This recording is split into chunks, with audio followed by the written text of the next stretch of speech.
Baik, terima kasih atas waktu dan kesempatan yang telah diberikan kepada saya. Nama saya Patricia Dagut, kelas A semester 7 Prodi Sosiologi, Fakultas Ilmu Sosial dan Ilmu Politik, Universitas Nusa Cendana Kupang. Video ini merupakan tugas ke-12 dari mata kuliah Sosiologi Terapan. Dalam video kali ini, saya akan mereview buku yang berjudul Informasi Masyarakat Global. Buku ini membahas pentingnya manajemen teknologi informasi dan masalah dalam sistem informasi, operasi dalam bisnis dinamis global dan lingkungan.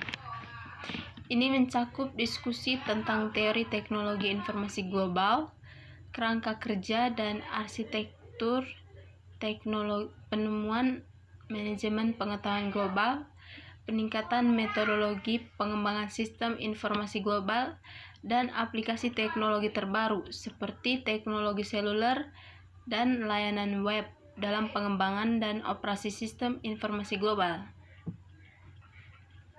Buku ini merupakan kumpulan ide-ide baru, penerapan teknologi terkini, dan pengalaman dalam pengembangan sistem informasi global dan pengalaman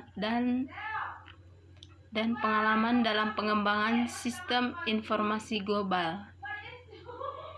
Ini akan secara signifikan berkontribusi pada akademik, penelitian, dan perusahaan menilai komunitas bisnis.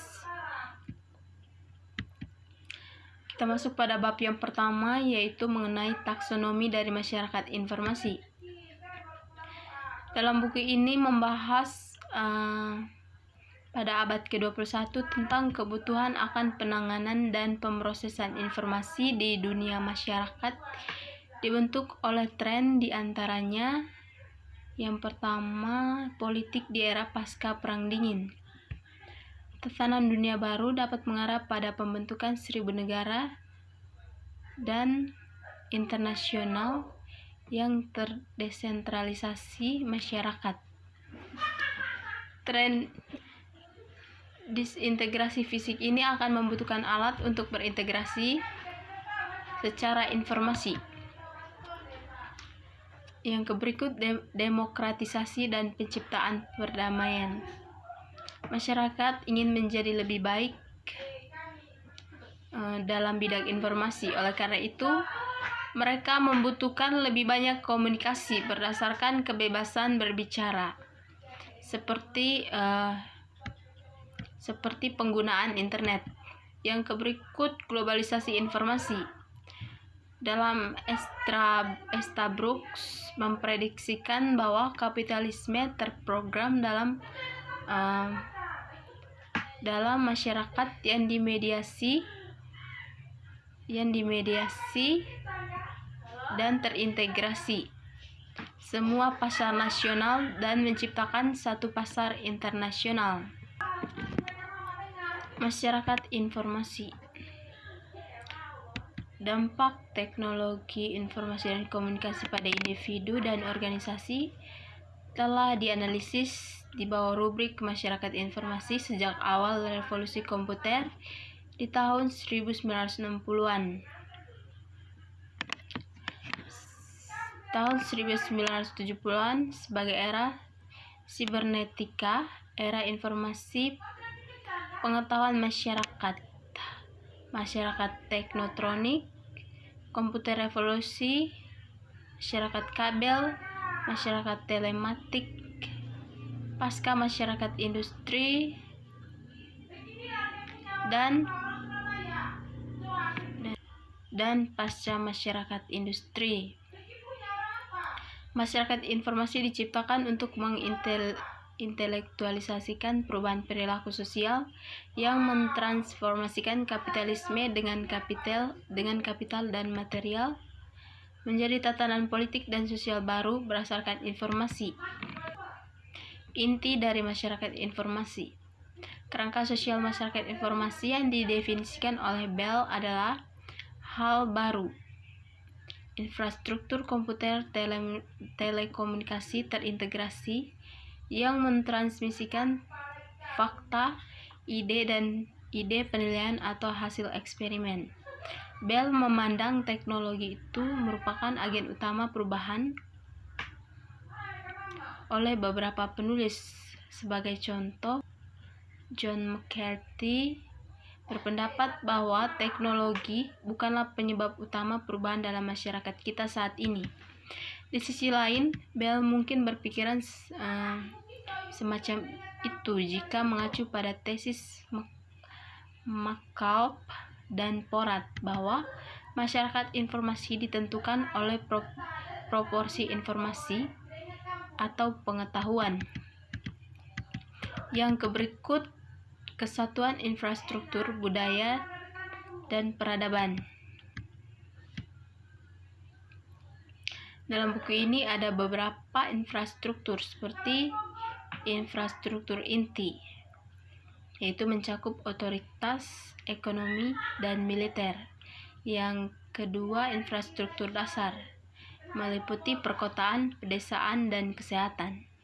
Yang berikut infrastruktur integrasional, meliputi transportasi, pengetahuan, komunikasi, dan informasi. Selanjutnya kita masuk pada bab yang kedua. Bab yang kedua yaitu mengenai struktur organisasi tanpa hierarki dalam bisnis dinamis global dan lingkungan hidup. Latar belakang penelitian. Beberapa varian telah dikembangkan dan dijelaskan dalam beberapa tahun terakhir.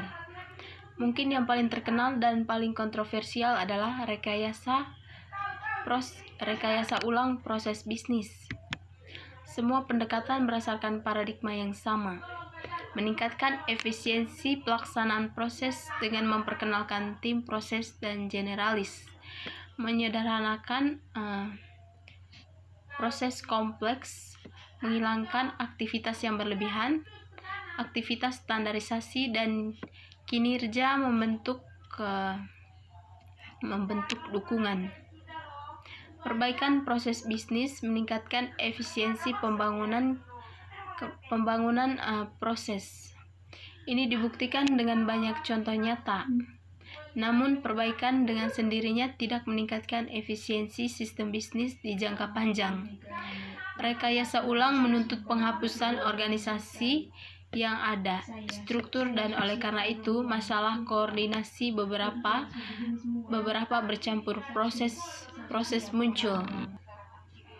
Yang berikut pengertian daerah penelitian sebagai perbandingan antara keluaran yang kita dapatkan dari sistem setelah dilakukan proses.